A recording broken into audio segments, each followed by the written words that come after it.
What's up, world? Welcome to another episode of the BrandonJaneauShow, Underdog to Success podcast interview edition. Man, again, I am very, very fortunate in my life. I don't know how I'm getting these interviews, but thank you. Appreciate it. I don't know how I'm getting them. They have no clue. But I am getting them. And I am entirely just shocked and amazed by the interviews I've been getting, man. And tonight I am honored and pretty much blessed to have another interview like this with another amazing, incredible artist. Just the way he's moving and shaking in this world, man, it makes me want to continue to push myself and see what the hell goes next. Uh, hey, man, Roger, man, can you tell everybody where they can find your music, find you on social media, find everything that you've been doing, man? Yeah, man. So you can find everything Roger Ortega at rogerortega.com. That is you got links to my Instagram, my Facebook. You have links to Twitter, but I'm in the process of getting that account back. I got hacked about a month and a half ago, and it Hmm. blocked me out of everything. So, and it's a process. I don't even know if I'm getting it back. So, but look for me and see if you can give me a little bit of time actually before you go to Twitter. I don't want somebody following somebody that ain't me, putting up junk that I wouldn't put up. Yeah. So, but yeah, Man, everywhere else, like man. like I said, man, I'm honored that we're sitting here and talking, man, tonight, man. I'm very honored to work with you, man, do this interview with you, man. Like I said, man, I was reading some stuff about you, man. I don't like to do interviews where I gotta like actually try to like create a narrative or some shit. I like to Right. read certain things and then take like three things from like the comments, like the article or something. I'm like, okay, this is something I can talk about. Right. First thing I saw right out the gate, I was like, wow, this is pretty cool. You made a song set you free with about Donnie Wahlberg, right? Donnie Oh, Wahlberg okay. inspired. Yeah, Yeah, man. Donnie Wahlberg. Spread love. Spread, yeah, spread Yeah, love, yeah. It's all spread good. love. Yeah, but Donnie Um, Wahlberg inspired that. Donnie Wahlberg, the legend, Donnie yeah, man. Wahlberg of New Kids on the Block, of course, Yeah, Wahlberg family. the Uh, crew, man. The whole crew. Yeah, man. you know what I'm saying? So, spread love. Like, what words in particular inspired you? And I saw, so you got a chance to actually perform for him at his Yeah, man. birthday party, which is pretty cool. So, Oh, what was that like? well, the song was actually written for his birthday, is what it was, Ooh. and so he puts out all these tweets, man, like inspirational, man. Spread love is kind of his biggest hashtag, spread love and love will spread. That he's been doing that for years, using that hashtag, and so I wrote the song using some of his tweets as lyrics on the second verse because I wrote the first verse. The idea of the song was to write just using his words and see how that would come out. But I was inspired, man. I was inspired, and I was like, oh man, I got to write my own thoughts on this. And so, like the first verse, is how do we stop the tears from falling from so many broken hearts? And it was that just kind of led me through the rest of the song, and it tied everything together. But it was really cool, man. And when he heard it, man, it was cool that he co-signed it, and he was really surprised and loved the song, man. But it's great. It's actually a free download. You can get on SoundCloud. We didn't sell it, so you can't get it on Spotify or anything like that. You have to go to my SoundCloud, Roger Ortega, and download that single there. It's a free download. But I wish we would have sold it because, man, it's a great song. Yeah, yeah. First thing first. I mean, you got a chance to be around Donnie Wahlberg, a legend, Yeah. icon in music in history and lore. Even in Uh, TV, man, he's got like the number one show on Friday Show Night on TV. Football. Oh, Yeah. I know. My mom watches it every Friday night religiously. I Yeah. know. So of course I gotta ask: have you had a Wahlbergs Burger? I'm just asking I've because had I'm. several. I've had several. I've been to quite a few Wahlburgers, and Uh, man, are, love it, are they man. good? Are they good? Because they Bro, look amazing on they TV. do look good, man. And I just found out a couple years ago, man, I started grilling out a lot. And I would go to the grocery store, man, and I would see Wahlburgers fresh meat patties. Like they're already pattied up. They're just like you would buy the hamburger at the store. Yeah. Bro, it was literally the best burgers that I grilled, man. Like the meat was good. Now I didn't see them this summer. I don't know where they went. Maybe they sold out. But I know one year I had them all summer long. But yes, but if you go there, you got to get the sweet potato tots. Oh man, ooh, they ain't playing, man. And now I'm hungry now. Shoot. I just ate, but I'm like, I can find another reason, Yeah. to go. um, man, speaking of music, man, all of that probably wouldn't have started if you didn't start doing your music in April 2012, man. Your first album came out, man. Right. 62 on iTunes, which is like, as an independent artist, you like gotta be like, I I couldn't did believe that. it, man. I did I that. was getting ready to do a TV interview at the time, the day it came out, and one of my fans had tweeted me, and I'll never forget the tweet. It was like, "Oh my God, you just passed Usher," and I was like, "What?" And I saw it. I was like, "Man, that's crazy. That was really crazy." Granted, it was one of Usher's older albums, but still, I passed Usher on the charts.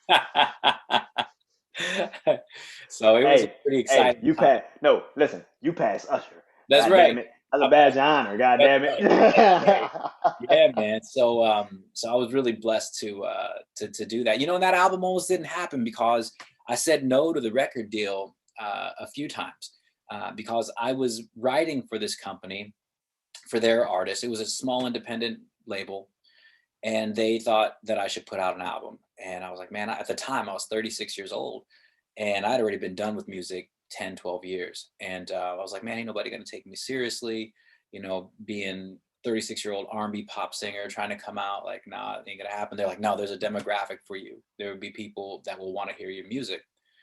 So eventually I said yes because I wanted to show my daughter, I only had one at the time, now I have two, uh, to never give up on your dreams. And I'm like, this is what I've been doing since I was 14 years old. And for me to almost walk away from it forever and say no to this one opportunity that I wanted my entire life, the opportunity to make an album, um, I had to take it. I had to take it. And it was the best choice that I've ever made. It was really cool. It's been a long journey and it's been hard, but it's been so much fun, and I wouldn't change a thing about it.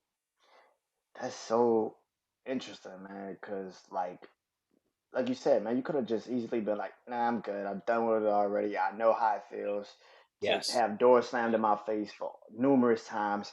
And I know you might think I can do this, but then I don't know if you're gonna take me serious, or I don't know if the people are gonna take me serious. Yes. And for you to quickly be like, you know what, man, I want to show my daughter like Hmm. dad has a dream, and if you work hard enough, it might take years, but Yeah. even if I'm 36 years old right now, Right. the dream's here. I Yes. gotta take Exactly. it. Exactly. Exactly. And It was cool, man. And when that album came out, it was like it was unbelievable, the response that it got, and I couldn't believe it. And here we are, a few years later, we put out the second album, and that album's called The Lottery, where we upped everything on that album. We upped the production, we upped the vocals, we upped the songwriting. I say we, but a lot of it was me. Still as an independent artist, but I have my team behind me now. Kick Up Your Heels Entertainment, and I got my producers in place. One my main producers are Edson Sean, who did a lot of the work on the first album.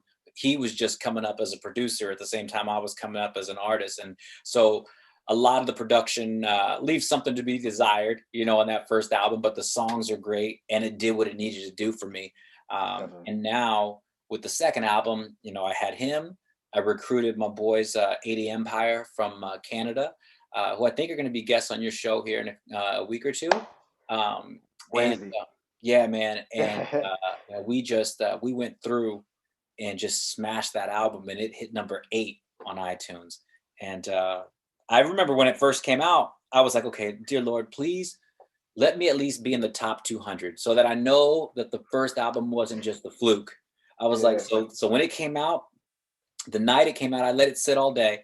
The night it came out, I started scrolling through my phone. I'm like 100 or 200, 190, 180. I'm like, okay, okay.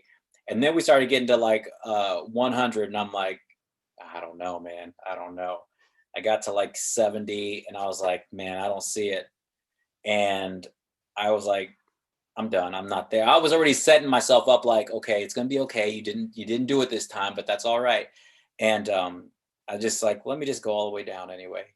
And then at the point I saw it, it was number 10, and I couldn't believe it. I freaked out. I was like, I had to look and double check, and it was pretty amazing. And then it got up to number 8. And I always tell my fans, for those that didn't buy it on that day, that bought it like a week later, thanks for keeping me from number 1, because if y'all would have bought it that day, who knows? But it was a cool moment, and that album to me still stands. I stand behind every single song on that album, and I would let anybody listen to any one of those songs on that album and be proud of it, because the production was on point. I was working with a Grammy award-winning engineer who's done so many songs that are out that you know who they are, from legends to current people. He's done it all, but he was a big part of that process as well. So then just the marketing was cool. The album was called The Lottery. So we the way I debuted the album, announced the release date, was I think we had a scratch off ticket. Like it's me walking into like a convenience store, and I scratch off the ticket, and it's like my face under there. No, it's the date. It says The Lottery, and then the date that it's being released. And it was cool, man. And then when we did the shows, the what do you call it? The release parties and the concerts and stuff, we would tape. We went out and bought, like, I don't know how many lottery tickets we bought, but we would tape them to either the back of the CDs randomly or under random chairs in the audience. And then we'd be like, all right, everybody check your seats. I don't know if anybody won $1 million or anything. I don't think they did. And if they did, they didn't tell me. But it was a cool concept to be able to play off the lottery like that. We had the promos were literally scratch off cards, and the album cover is, people, not everybody got it until, recently, that it's basically a scratch off, and it's my face, in the middle of the card. And that's what that is. But it was a really cool album that meant a lot to me. And I thought it was my last album. I thought, I'm good now. And then I got hit one more time with the bug, man. And so I'll be working on my next album. Well, I am working on it now. And we can talk about that later, or we can talk about it now, whatever you want to do. But I'm really excited about this next album. That's awesome, man. We definitely gonna talk about that later. We definitely gotta talk about that. The creation Okay. was that. Oh man, that's gotta be crazy. Um, Yeah. but I talked to somebody earlier this week. Uh, my guy Law. Law was on that lottery album. I had him on that. I'll let you tell your story about Law in a second, but Law and I've been talking about working together for years, and we had the album was pretty much done. Like I had everything. I had to have everything in by the end of May. I'm sorry, by the end of April, because we were doing a June release, and beginning of April, I reached out to Law. I'm like, yo, we got to get something. He's like, yeah, we got to do something. So, all right, so let's meet in the studio next week. So we went to the studio. Man, we wrote this song. I started writing the hook on the way to the studio. Got there, sang it for him and my producer Edson Sean. Man, they laid down some music, and so I went in, started singing my verse. Law was writing his verse while I'm recording mine. Came back out, man. We got the whole thing done. Went to this was in Brooklyn. Then we ended up going into Manhattan, getting that thing mixed and mastered. Like this was all like in a matter of a day. And we made it just in time for that album, for the album. And it's called She's Breaking Necks. And it's just a cool funk vibe. Like, that you could only get that with Law. You could only get that with Law. Yep. I got a chance to talk to him earlier this week. It was just so cool to hear his stories. Yeah. And to like understand like all of the things he's went through. How long was your interview with Law? Because that thing could still be going if you let him talk. Law's got stories for days, man. One time we were going to Atlantic City. Who was it? It was with do you remember Color Me Bad from the 90s? Okay, so we were good friends with them. And they invited us up to a show they were doing in Atlantic City. It's about a 3-hour drive from here, something like that. And so we all got in the limo with them. Is me, Law, and my boy Dave. And man, I swear Law talked the entire time. I even did this video where Law was talking, and I panned through the rest of us, and you see Color Me Bad's all just out. Law still talking. It was funny, man. I wish I could find that video, but it was funny, man. Law's a good sport, though. I love him, man. That's my brother. He's an incredible man. His stories are incredible, man. And I was just blown away that he was actually that open with me Yeah, to do. And with the stories, I was like, damn, he's pretty forthcoming with his stories. He's yeah, just man. just kept going. I was like, all right, Yeah, yeah. yeah. Bring it on. Bring it on. The interview wrote pretty much was himself. Like he was, like I didn't really have to do a lot. I was like, thank you, man, appreciate it. Yeah, that's Law, man. Sometimes I know when he calls, or I see his phone coming through, I'm like, okay, I better brace for a good 35, 40 minutes, because it's gonna be a minute, and most of the phone call will be me going like, oh, cool, all right. Oh, that's my boy. I love him, man. He knows I like to give him shit. Yeah, man, Law is an incredible. I got that interview coming out next week. I gotta Dude, drop that one soon. dude, That's gonna be so much fun. yeah. Um, Talking about music, man. We talked about you being an independent artist. What fueled the independentness? Because like I said, you have been in the industry for a while. But what Yeah. made you say, you know what? If I'm being an artist, I gotta be independent. Um, I think because we had already dealt with some larger, like, major labels coming up, and it didn't pan out for us. I was in a boy band. I started my group when I was 14, and we'd moved up here because we had a production deal with Interscope. And at the time, Interscope got bought out by Universal, and Mm. so they just put like this freeze on our project. Wouldn't do anything with us. Wouldn't let us off the label. And at the time, Jive had just signed the Backstreet Boys, and were looking for another pop group, and so they were interested in us. But we were signed to this deal, so we finally got out of our deal. I think it was 8 months later or something like that.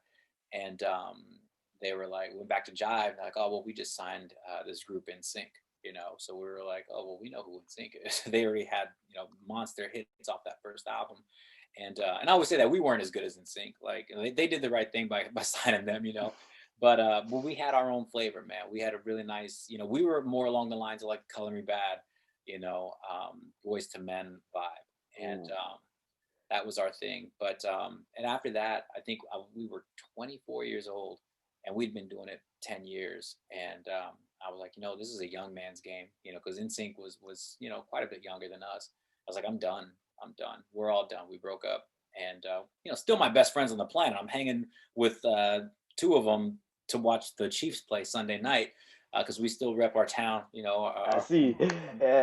but one of our boys moved back to Kansas City, and but we're all still super close, man. Best friends on the planet.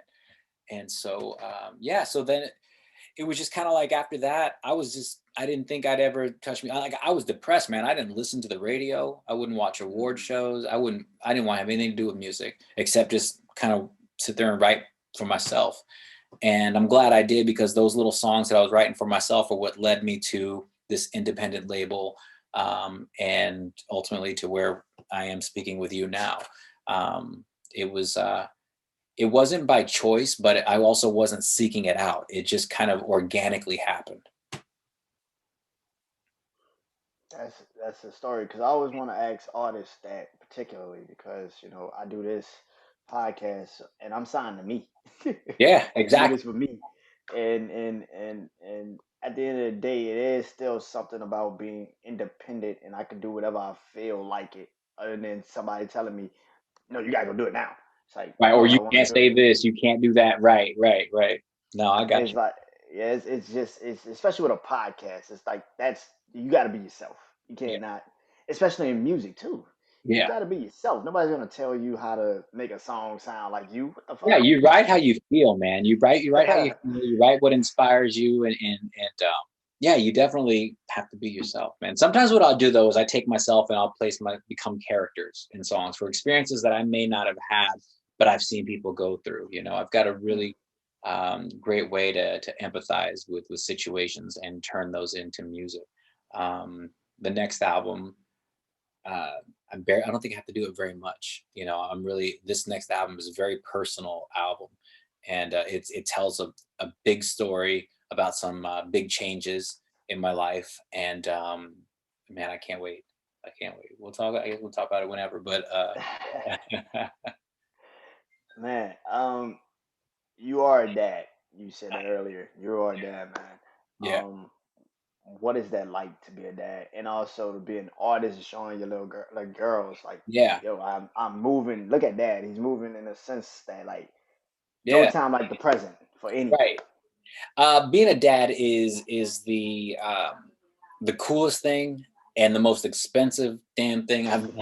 Um, but it's cool, man. I have two little girls, and we're actually, I'm representing my schools here, my Savarese Brazilian Jiu Jitsu. That I signed us all up a couple years ago. My wife, my youngest daughter who's 9, and my oldest daughter who's now 17.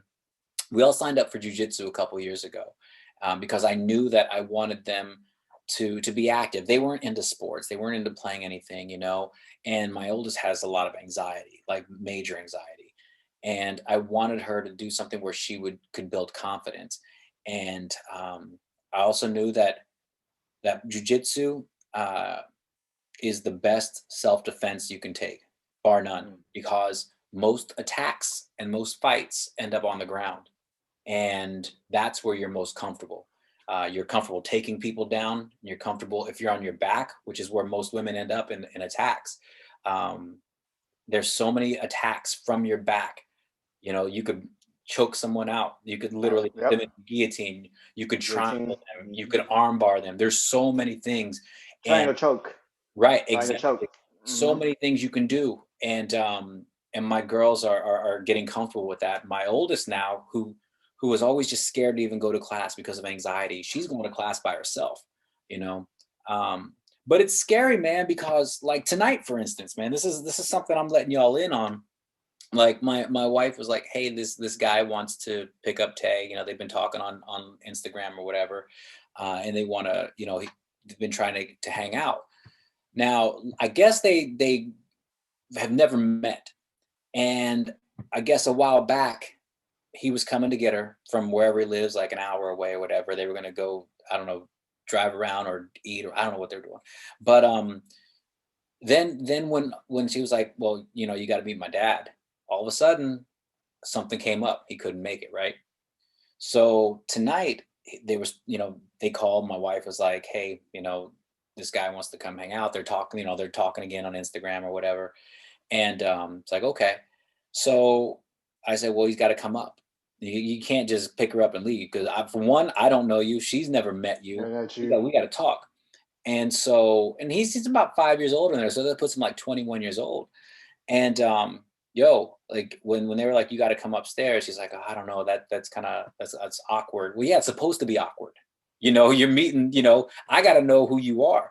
And they had a couple other exchanges, but he didn't respond anymore. He didn't show up. Like, so it's scary, man. My point is, being a dad is scary because you don't know in this world, man. You don't Hmm. know. So I told my daughter, I was like, anybody you meet on the internet, you got to bring them through us first. You got to bring them through me first. And I'm not just like uh, a blue belt in jujitsu, man. I'm a former national champion with boxing too. So I ain't I ain't gonna let anybody hurt my girls. So uh, yeah, man, I don't fuck around. As you should not. Yeah, yeah, yeah. You should But not, man. That's it's a very important thing, man. I think a lot of people, man, I have a bunch of nieces. oh, Um, okay. my oldest niece is 18, about to be 18 in Whew. March. All right. But I have like two younger ones, man. I love those little girls. I love my oldest niece too. Like Yeah. that's literally like my first baby. Like Yeah, like man. I changed her diaper and every damn thing. So I'm like, that was like the first time I've ever been around, like Baby. physically around that. Yeah. And so like now I got my nieces now, and the way they run up to me now, and like it's just like, man, I don't have any kids, but I'm like, man, this might be the closest I get. So I'm about to be this might be the closest I get. So this They're is the gonna best, be man. But save your money, man. Save your money. My oh, wife and I oh, are constantly like, man, you know how much money we would have if we didn't have kids? That, that's I don't have no kids. I just spend my money on them. It's a lost cause already. She's three, and the other one's gonna be one. It's a lost cause already. I did already spent all my money on those little girls. ain't And the nothing big wrong with ones, that, man. like, you know what, it is what it is. I can't even be Exactly. mad. I can't even be mad. I can't even be mad. It's like, Well, God bless, man. God bless your nieces, man. That's great. yeah, man. But man, being a dad, yeah, man, being a dad, especially in this world that we in, these sons of bitches are crazy. Yeah. Yeah, And I know just being a guy, man, like yes. how I was to girls back in the day, man. And if I could take it all back, I would, because I was just like, I was a player, man. Like, especially being 14 and being in a boy band, like, Oh yeah. it was not a good time to have a girlfriend. And I see sometimes when these guys come around, I'm like, all right, I know what you're thinking. I know what you think, Hmm. and so I have to advise my daughter on what they're thinking, what they mean, and all that, and try to guide her and navigate her through those waters. So she's got a good head on her shoulders. So she's quick to block someone, and she blocked this dude again, I'm sure tonight. I don't ever want to hear about this dude again, ever. No. So, uh, but then there's a few guys, man. I've had to have a talk with another guy before, but that's not what this show's about. But my point is, Nah, this is important because yeah, I like to have conversations, real yeah, conversations. We can okay, talk about the music, we talk about all that, but it's yeah, like at the end of the day, I want people to listen to these conversations because at the end of the day, this is still human beings, baby. Like we still exactly, got family, man. Like we still yeah, got to deal with this shit. yeah. No, that's real life. It's real life, Yes. and I don't get to talk about this a lot during interviews. So this is kind of almost Hey, exclusive. hey, yeah, Yeah. everybody's giving me exclusives this week. I don't know And what's it's going you, man. on. You bring it out of I, everybody. I think because my podcast is so open. I talk about my anxiety. I talk about my depression. I talk about my mental health. So I Yeah. think that's why. So it's easy for you to open up to me about something like that because I have anxiety. Yeah. Like I hate being outside. Like I literally hate it. If it's like over an hour, I'm like, when the fuck are we leaving? Like, when the fuck are we leaving? Right. Like I Right. can't do it. I Where's can't your do show it. based, man? Where are you based? I live in Houston. I live in Oh, Houston, okay. man. I mean, you guys have Yeah, I know the college out there, Houston's got a good basketball team this year, man. Last couple yeah. of The years. Houston Cougars are really killing it Cougars, right man. now, Yeah, man. man. They ain't Kansas, but No, you but know. they might be able to beat us this year. So I don't know. I don't we're know, we're man. good I this year. mean, We're good. We're gonna be good. We started off good. We hit a little rough patch, but we're still winning, but barely. So we'll so, see what happens, man. as long as you guys got Bill Self, I think you guys are pretty good. Yeah, I I agree. think I as long as agree. you got Bill Self, I think you're pretty Yeah, good. I agree. I agree. There's always a chance. um, But yes, man. Speaking of Kansas City, man, I see Eric Berry's jersey in the back. I'm like, Kansas City Chiefs, man. You said it's Sunday. Y'all ready? You ready for this game, man? I'm You ready, ready, man? man. I just hope my boys are, man. So this Eric Berry became my favorite player a few years back, because he actually battled cancer and came back. Yes. And Yes. my dad fought cancer and unfortunately didn't come back from that. But Mm. when he was in the hospital, he got like this big old card, and it was signed by Eric Berry. And I thought that was really cool. And so I went out and Wow. got his jersey, and I bought a signed one, put it up. And then this is just my management gave this to me. It's a KU jersey, but it's got my R&B pop What is writer, that? my Twitter handle and all that. And back up here, that's my number one Oh. favorite. That's my favorite Kansas player. He was player of the year a few years ago, named Frank Mason. There's actually a Yes. photo that I got. One of my cousins or somebody got a photo of him holding up my CD for the lottery. And then Wow. this one over here is from the Royals, because I'm a Kansas City Royals fan as well. That was Eric from Homer. the year Hosmer. That's right, the year that they got Yeah. the Yeah. the World Series. So man, yeah, I always Oh, damn, the World Series one? yeah, Ooh. man. So I always show love The to one my they won, right? The one they won, or yeah, the one? yeah. We were Oh, actually, it's funny, that day happened to be my wife and I's anniversary. And so that morning we got up and we were like, you know what? I was like, we should try to go see the game because they're playing the Mets in New York. And I was like, we never get to see the Royals play. And they're playing for the in the World Series. So it'd be cool to see a World Series game. But two, three, they could win it. If they win it, it's on our anniversary. So we went, man, and we bought our tickets, sat there quiet and sad for a good 7.5 innings until Hosmer stole home and turned everything around. And we got to watch them win the World Series on our anniversary. So I'll never forget oh that. man, that's a crazy Yeah. story, man. And my dad got Yeah, me that jersey. My dad actually got me that jersey. So I wore it there that night. yeah. Frank Mason is your favorite Kansas Jayhawk player. That's interesting. No Yeah, Paul man. Pierce, no Mario Chalmers. Nah, man. I No, mean, those guys are they're all up there. But Frank yeah, Mason was just a bulldog, man. He was a 4-year he was. player. He came in with Andrew Wiggins and Yeah, Embiid. Joel Embiid, Joel Yep, Embiid. he Yeah, came in that class and just kind of sat there and waited his turn. His first couple years didn't do too much, and then his junior and senior year just took off and became the consensus National Player of the Year and just a dog, man. And he's right up there with another guy that I really like, Devonte Graham, uh, who is killing it in the NBA right now. I mean, just wet. I, I, I should know. He's on my New Orleans Pelicans. I know. Oh, was that your team? Oh, okay.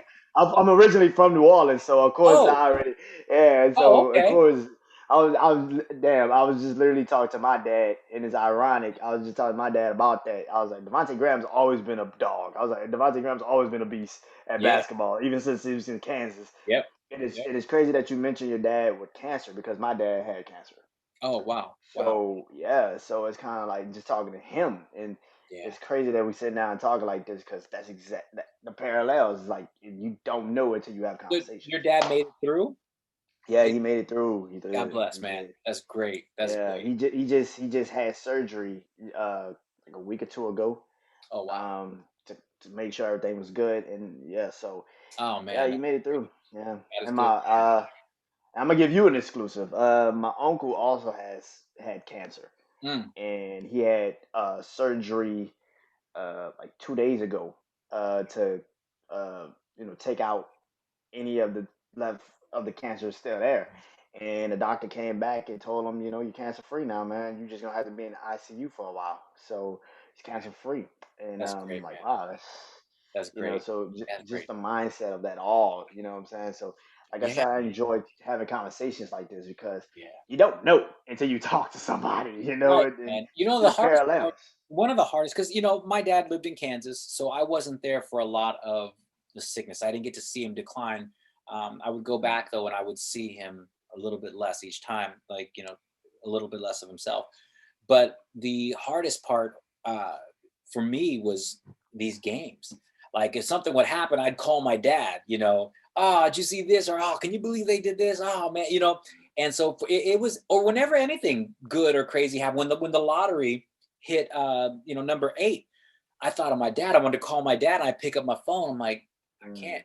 He's not here, mm, and because I lost him around February, and the album came out in June, so he never got to see the final product or hear the final product. But I have a song on that album called "Never Forget," and it's about my dad. There's a little tribute video that I put out on YouTube as well. But it was cool because at that concert, I don't play at the time. I didn't play any instruments, but I learned how to play the bass for that one song because he was a bass player, and I had his bass sitting up on the stage with me. And when it came to the part where I put it on and I played it, and it was really cool because we did this. I was playing at this amphitheater in Kansas, and it was called the Homecoming, and it was a big concert, man. We had about 400 or 500 people there, and it was literally about 100 and maybe 200 yards from the cemetery where my dad was oh buried. And my so God. it was, and it had a crazy moment. Like shortly after that, my stepmom called me, and I cannot remember what clued me into the part that gave me the biggest chills. But she said, she's like, she goes, I had a dream that your dad and I we watched your concert from, there was like, so the stage would be here, then you have the fans and all that stuff, and then there's like this little building in the back that's like a shelter house, like you could rent it out for parties or whatever. And she said we were sitting on a couch and we watched your whole concert together. And but there was something she said that it gave me chills, and I can't for the life of me remember what it was. That was like, holy shit, Dad watched it, you know. And I've had several moments like that, like dreams about my dad. One time my dad came to me and in my dream, and we're talking, and I knew he was gone, but he was still here with me, and he's telling For me, real. he was telling me, yeah, and he's like, man, he's like, he goes, you know, you should see this house. He goes, I just bought this house in Oklahoma, and even though we're in Kansas, he's like, in my dream, he's like, I bought this house in Oklahoma. He's like, and you should see the view from here. He's like, I can see everything. And that made me think when when I woke up, I'm like, you know, the view that he's got now, you know, from heaven, he can see everything, right? And I actually was talking to my stepmom shortly after that, and I said, yeah, I had this dream about my dad. You know, he came to me and said that, you know, he bought this new house, and she said, and she kind of stopped, and she was actually, before I even said it, she told me, she's like, she goes, I've been thinking about moving and buying a new house. And I said, where? She said, Oklahoma. Bro, bro, I was shocked. I said, you're not gonna believe this. You're not, because I mean, I believe that they come to us and they have messages, and they come to us when when we need them. Sometimes they need us to pray for them. But yeah, I've had those experiences, man, and it's pretty cool. Man. I don't want him visiting me though, like moving shit. I don't need no ghosts. You know, I'm like, you can, you know, be Yeah. around, be around, but don't be around. Like, don't let me go. You know. So The dreams are great. The dreams are yeah, I can good. handle it. Yeah. Man. That's I can handle that's it. so crazy. Because I have like a heart condition, Okay. so I've always had, you know, I guess experiences with that, because I've had three open heart surgeries in my life. Sorry, my dog. Yeah. Yeah, I've had three open heart surgeries in my life.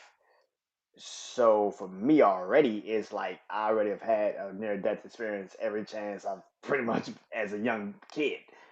So Yeah. every time I hear stories like that, it kind of is like I understand it fully. Like I understand it fully because I'm used to it happening to me. You know what I'm saying? And that's pretty interesting, man, to have that be that. And like you just said earlier, man, your new album is gonna be so personal. It is. So when it comes to like those types of stories, is that what the album is gonna be geared towards? Because that is Um, something that you like could pull from and be like, this is what. it is. In a sense. You know, we recently lost what we call our East Coast mom, and she was a lady that my wife was her assistant. She owned a real estate company in Manhattan, and back in the day, I used to work for her. And her and her husband didn't have kids, but and our family's back in Kansas. Our parents were in Kansas, so we essentially filled a void for each other. And these people, man, were the most generous, loving people I've ever met in my entire life. We lost her husband literally about, God, we lost him about 2 or 3 weeks after the album came out. In 2016, we lost my dad, and we lost our East Coast dad. They would take us on vacations. They used to keep a yacht in the British Virgin Islands, man, and they would take us out there for 10 days, man, and not let us pay for anything, man. They had a house here in Hoboken. They had a house upstate New York that was their summer, was going to be their country home, mountain home, or whatever.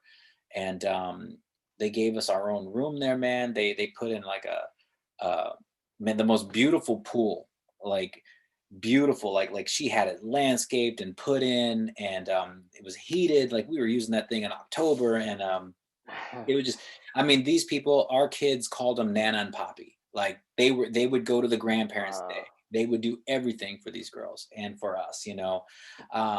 But we lost our East Coast mom in March this year, you know.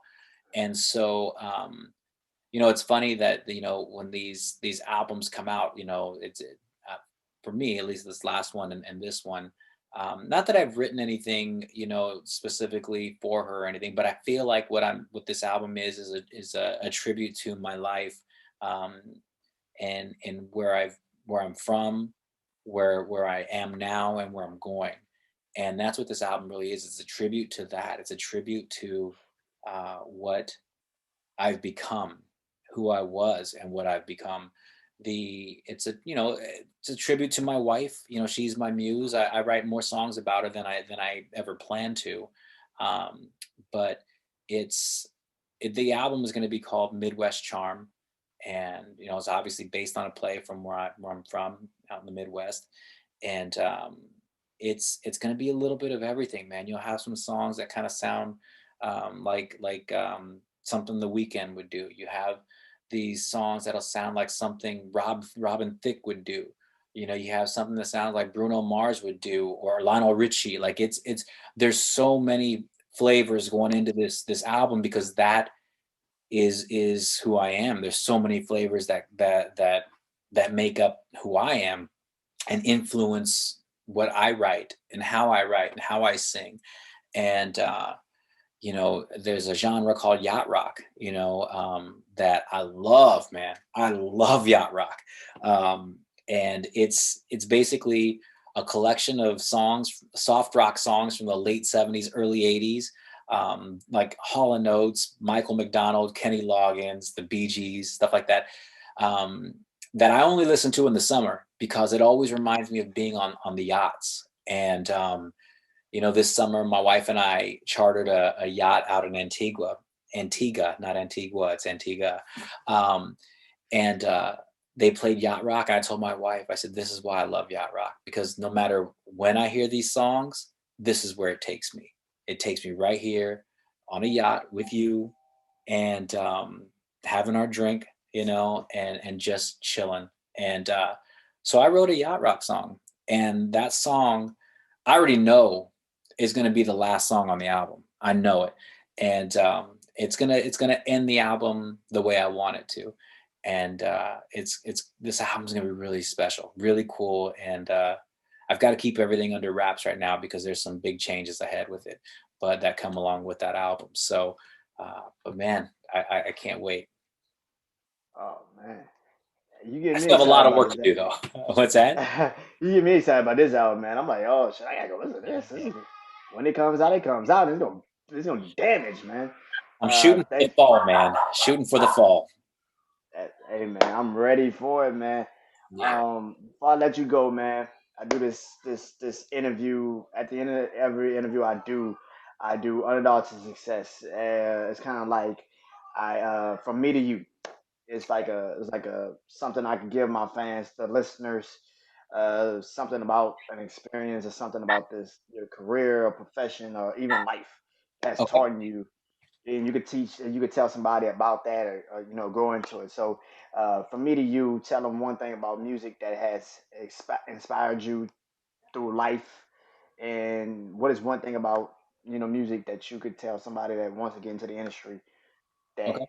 might be like you said early in your career, you were a little bit like, damn, all of these hurdles in my career, finally something happened. Like, what is the one thing to keep a straight focus? Like, this is going to pan out eventually.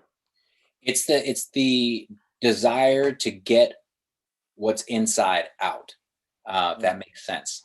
Like there's been many times where, and even now, I say this is my last album. This is my third and final album. But I know it may be my third and final full length album. But I know I'm always going to put out music because I tried to put it out. I tried to put it out when I was 24. I tried to put it out for 13 years or however long it was before I got the deal. But there was always a desire to write. There was always a desire to get what was in me out, and that's what drives everything else. I think it's it's amazing to see what inspires me about it is to see the real emotion that a song that I have written can draw out of someone. I just did an interview a couple days ago, and these guys were like, "Man," he goes, we listened to your stuff, but then we came across this song, and the guy played it. It's called a song called "Pray for You."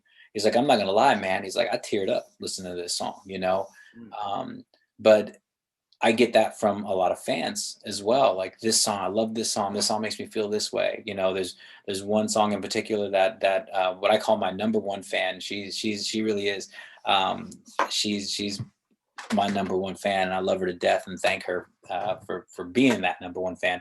I have this song called "Cry on Me," and you know, that speaks to her, and it, you know, it's hard for her to listen to, but but she enjoys it. I think she enjoys it, but it draws that emotion out of her, and it actually speaks to a couple other fans of mine that you know, that song is special, because what that song, if you listen to it on the surface, the song is called Cry on Me is what it is. Cry on Me. And if you listen to it on the surface, it's about a guy or about a girl who's been hurt, you know, by this boyfriend of hers, you know, and, you know, the guy singing the song is like, hey, you can cry on me, you know, I'm here for you. I know you've been hurt, and I'm here for you. That's what the song is on the surface. What it's really about is about a girl who grew up without a dad because he left her, you Mm. know, and he made choices to not have her in his life. And that song really speaks to people. I'm not saying this is the situation with you know, my fans. You know, everybody can interpret any song how they want, but that was what the song was written about, just on a deeper level. And so when you know that and you listen to it, a different way, you know. Right. So the ability to draw emotion out of people is what inspires me when I'm writing a song. Uh, but having to get it out. So if you've got so you can't force a passion. If it's not there, it's not there. You can say, I want to be a singer, I want to be a songwriter. Okay. Well, what are you doing about it? You know, are you writing? Are you letting out what's in, you know, what's in you? If it's not there, it's not there. You can try to force a little bit, but it's going to be one dimensional, you know?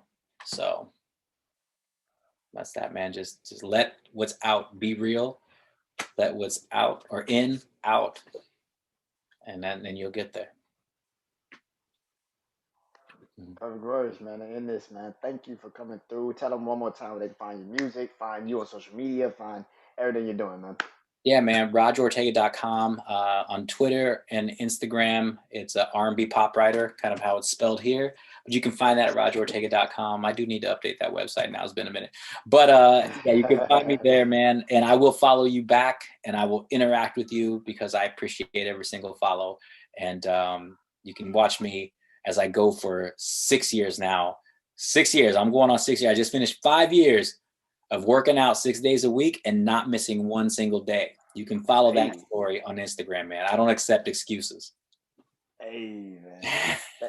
Hey, man. This has been one of my favorite interviews, man. Intriguing, man. I enjoyed this, man. Thank Thank you you. for doing this, man. And you have a good night, man. You as well, bro. You take care. Thank you. All right, man. All right, bye-bye. Peace. God bless. God bless, man.